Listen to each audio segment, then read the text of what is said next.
Rise of the Pyramid Lobby. While many people are somewhat aware of large lobbying forces in Washington, such as Big Tobacco, the gun lobby, and Big Pharma, few know of the existence of the Pyramid Lobby, a spectacularly successful influence buying and propaganda machine that has been able to extend to over 100 countries, including in its sphere a President of the United States, a former MLM spokesman, and namesake promoter, Donald Trump.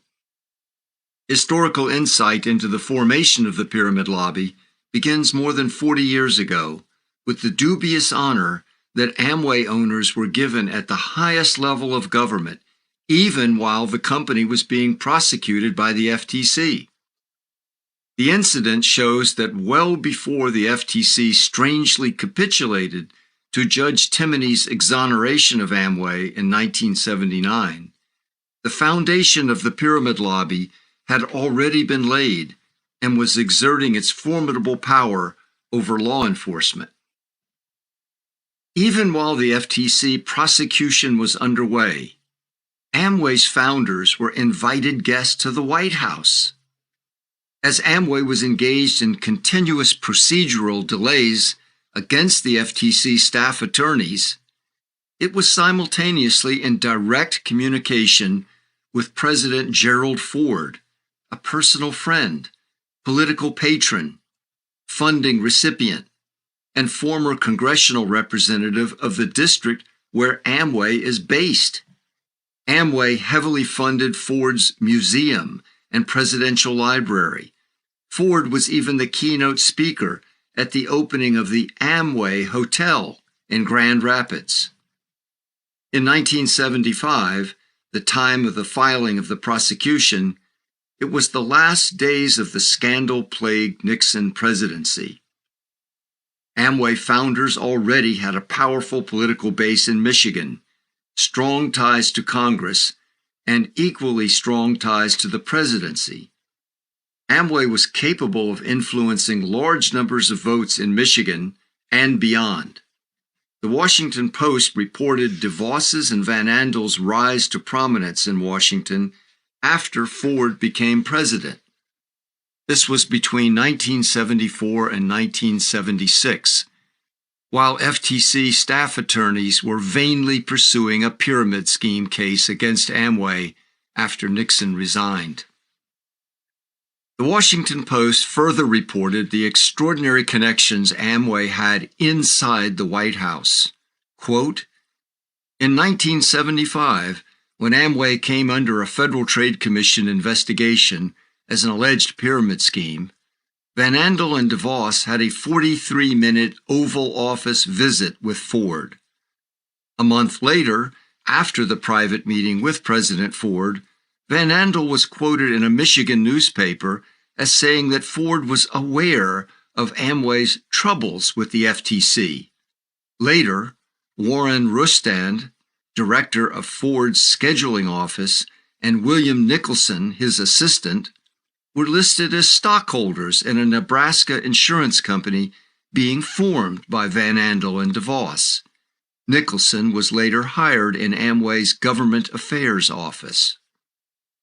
It cannot be proven that Amway's political power base improperly influenced the FTC's decision to accept Judge Timoney's ruling.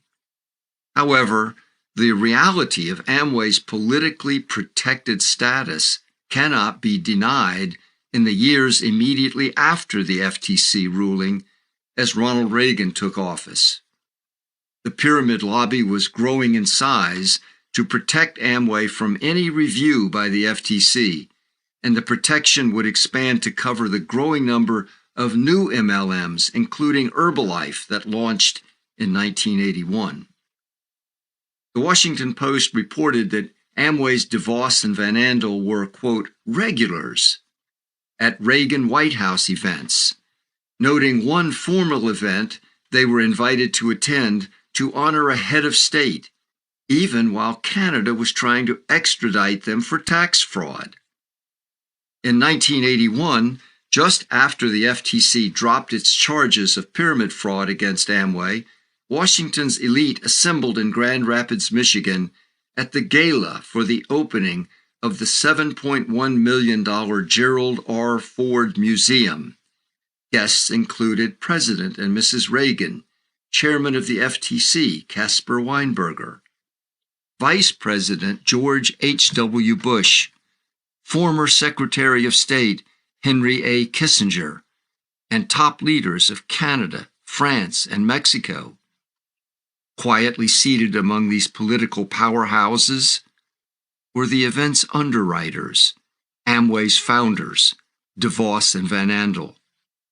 The Washington Post reported the two were at the same table with Alexander Haig, who was the U.S. Secretary of State to President Ronald Reagan. Previously, Haig served as Nixon's chief of staff during the tumultuous Watergate period and retained the job when Ford took office. About a year after the formal dinner for dignitaries in Grand Rapids, Haig joined Amway as paid consultant to aid its international expansion. The amazing feat of Amway's moving in less than 3 years from the prosecution for pyramid fraud and Canadian arrest warrants for massive tax evasion to the pinnacle of American politics can be understood only by a closer look at the events and politics around that famous FTC case, a pivotal event in the untold story of multi-level marketing. The forces that shaped the event reveal how and why MLM is with us now.